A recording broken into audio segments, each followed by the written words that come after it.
张立群，你是不是误会我了什么？哦，你说啊，我误会你什么了？我就是不知道才问你啊。我可以理解你因为叔叔阿姨的事情变得很心急，但是你不能因为保护叔叔阿姨而合理化伤害别人。你跟成年那伙人有什么区别？伤害别人？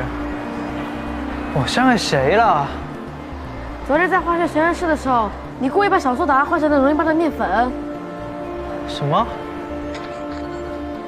你就是想看看陈浩轩会有什么反应。要不当时随玉和陈浩轩反应够快的话，陈浩轩早就被我伤了。不管陈浩轩是不是 AI， 在我眼里，陈浩轩是学习、打球、做实验最认真的一个。你不能因为怀疑他就伤害他，你太过分了。